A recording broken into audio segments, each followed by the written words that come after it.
Pocos saben que antes de que Israel tuviera un rey, su destino estaba en las manos de un solo hombre, un profeta, juez y sacerdote que no solo guiaba al pueblo espiritualmente, sino que también administraba la justicia. Ese hombre era Samuel. Su historia está llena de secretos sobre cómo Dios elige y disciplina a sus líderes, pero también revela el peligro de rechazar el gobierno divino. Pero, ¿qué llevó a Israel a desear un rey como las demás naciones? ¿Fue una decisión correcta o un acto de rebeldía contra Dios? ¿Y cómo terminó la vida de Samuel, el hombre que ungió a los primeros reyes de Israel? Hoy vamos a sumergirnos en la increíble historia del último juez de Israel y a descubrir lecciones ocultas que siguen siendo relevantes hasta el día de hoy. Así que, si te gusta aprender sobre las historias de la Biblia que pocos cuentan, ya deja tu like, suscríbete al canal y comenta. ¿Crees que Samuel fue un líder justo o debió actuar de otra manera? A medida que Samuel envejecía, el pueblo comenzó a inquietarse. Durante años, él había sido su líder, su guía, el hombre que los dirigía en la justicia de Dios. Sin embargo, sus hijos, Joel y Abías, no siguieron su ejemplo. Se corrompieron, aceptaban sobornos y pervertían la justicia. Los ancianos de Israel, cansados de la situación, se reunieron y fueron ante Samuel con una petición inesperada: danos un rey que nos gobierne como las demás naciones. Este pedido no solo entristeció a Samuel, sino que también reveló un problema más profundo en el corazón del pueblo. Israel no estaba simplemente pidiendo un rey por razones políticas o de liderazgo. Estaban rechazando el gobierno de Dios sobre ellos. Samuel oró al Señor, buscando su dirección, y Dios le respondió con una advertencia: no te han rechazado a ti, sino a mí, para que yo no reine sobre ellos. A pesar de su tristeza, Samuel obedeció al Señor y llamó al pueblo. Allí les explicó lo que significaba tener un rey. Él tomará a sus hijos y los hará soldados, a sus hijas para que trabajen en sus palacios, les impondrá tributos, se quedará con sus mejores campos, con sus cosechas y los hará sus siervos. Cuando clamen al Señor por la carga de este rey, Él no les responderá. Pero el pueblo insistió: no, queremos un rey sobre nosotros, para que nos gobierne y nos conduzca a la batalla como las otras naciones. Dios permitió que el pueblo siguiera su deseo, aunque no era su plan original. Y así, comenzó la era de los reyes en Israel. Mientras tanto, en la tribu de Benjamín, un joven llamado Saúl vivía sin imaginar lo que estaba por suceder. Era alto, fuerte y llamativo, pero no tenía aspiraciones de realeza. Un día, su padre perdió unas asnas y envió a Saúl y a un siervo a buscarlas.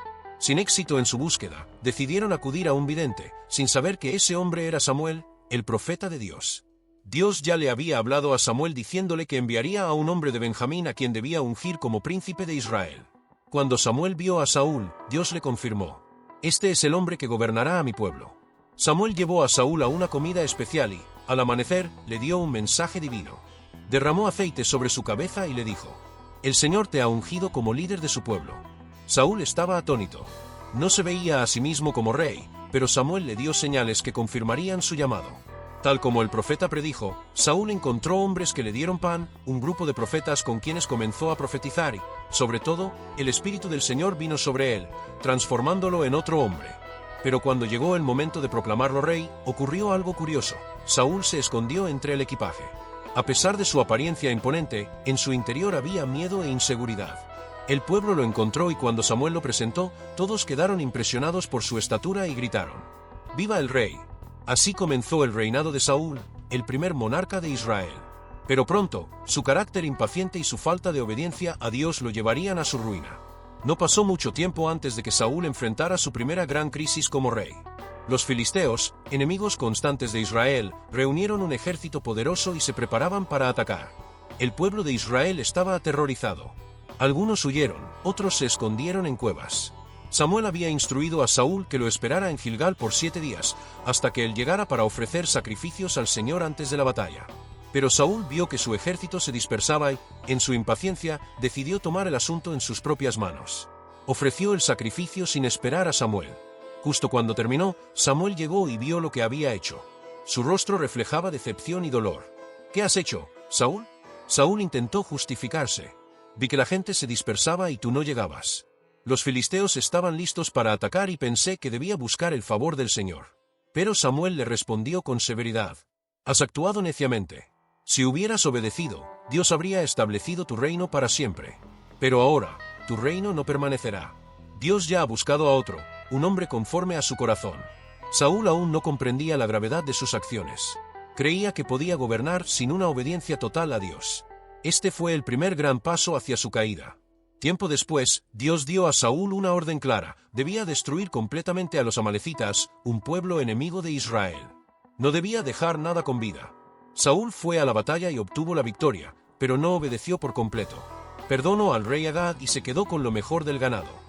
Cuando Samuel llegó, Saúl intentó justificar su desobediencia diciendo que había guardado los animales para sacrificarlos al Señor. Fue entonces cuando Samuel pronunció una de las frases más poderosas de la Biblia: ¿acaso se complace el Señor tanto en los sacrificios como en la obediencia? Obedecer es mejor que sacrificar.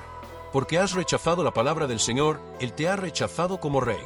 Saúl trató de aferrarse a Samuel, pero el profeta le dijo: así como has rasgado mi vestidura, Dios ha rasgado el reino de ti. Ese fue el día en que Saúl perdió su derecho al trono. Dios ya había elegido a otro. Y pronto, Samuel recibiría la orden de ungir a su sucesor. Después de que Saúl fue rechazado por Dios, Samuel recibió una nueva misión. Dios le habló y le dijo que fuera a Belén, a la casa de Isaí, porque uno de sus hijos sería el próximo rey de Israel. Samuel temía que Saúl lo descubriera y lo matara, pero Dios le indicó que fuera con una ofrenda de sacrificio para encubrir su verdadera misión. Al llegar a la casa de Isaí, Samuel vio a Eliab, el hijo mayor, y pensó: sin duda, este es el ungido del Señor. Pero Dios le advirtió: no mires su apariencia ni su altura. El hombre ve lo que está delante de sus ojos, pero yo miro el corazón. Uno por uno, pasaron los hijos de Isaí frente a Samuel, pero Dios no eligió a ninguno. Intrigado, Samuel preguntó: ¿son estos todos tus hijos? Isaí recordó que aún quedaba el menor, David, que estaba cuidando las ovejas. Cuando lo trajeron, el Señor le dijo a Samuel: este es, úngelo. Samuel tomó el cuerno de aceite y ungió a David en medio de sus hermanos. Desde ese día, el Espíritu del Señor vino sobre David con poder. Mientras tanto, el Espíritu de Dios se apartó de Saúl, y un espíritu maligno comenzó a atormentarlo. Saúl cayó en un estado de angustia y desesperación. Sus sirvientes le sugirieron encontrar a alguien que tocara el arpa para calmar su espíritu. Alguien mencionó a David, un joven pastor que además de ser valiente y hábil en la batalla, sabía tocar el arpa con gran destreza.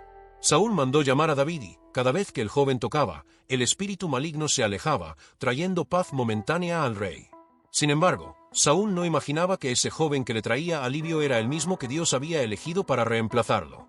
David se convirtió en el escudero de Saúl y comenzó a entrenarse en la vida de palacio, sin saber que un día gobernaría Israel. El destino de David cambió cuando los filisteos presentaron a su campeón, Goliat, un gigante de casi 3 metros de altura, que desafió a los israelitas durante 40 días, pidiéndoles que enviaran a alguien a pelear contra él en un combate singular. El miedo se apoderó de todo el ejército israelita, incluyendo al propio Saúl. Nadie se atrevía a enfrentarse al gigante. Fue entonces cuando David llegó al campamento para llevar provisiones a sus hermanos. Al escuchar las amenazas de Goliat, se indignó y preguntó: ¿quién es este incircunciso para desafiar al ejército del Dios vivo? David decidió enfrentarlo. Saúl intentó disuadirlo, pero el joven respondió: cuando cuidaba las ovejas de mi padre, el Señor me libró del león y del oso. Me librará también de este filisteo. Saúl accedió y le dio su armadura, pero David la rechazó. No confiaba en armas humanas, sino en el poder de Dios. Tomó 5 piedras lisas del arroyo, agarró su honda y se dirigió al campo de batalla. Goliat lo miró y se burló: ¿acaso soy un perro para que vengas a mí con un palo? Pero David le respondió con valentía: tú vienes contra mí con espada y lanza, pero yo vengo en el nombre del Señor de los ejércitos. Hoy él te entregará en mis manos. David lanzó una piedra con su honda y ésta se incrustó en la frente de Goliat. El gigante cayó al suelo, y David corrió, tomó la espada de Goliat y le cortó la cabeza. Los filisteos, aterrorizados, huyeron en desbandada. Israel celebró la victoria y David fue aclamado como un héroe. El triunfo de David marcó el inicio de su ascenso, pero también despertó la envidia de Saúl. Las mujeres cantaban en las calles. Saúl mató a sus miles, pero David a sus 10 miles. Desde ese momento, Saúl comenzó a ver a David como una amenaza. Intentó matarlo en varias ocasiones, lanzándole su lanza en medio de sus ataques de ira. Pero David siempre escapaba. Saúl incluso ofreció a su hija Mical en matrimonio, con la esperanza de que muriera en batalla contra los filisteos. Sin embargo, David salió victorioso y se convirtió en su yerno. Finalmente, Jonatán, el hijo de Saúl y gran amigo de David, le advirtió sobre los planes de su padre. David huyó y comenzó una vida de fugitivo.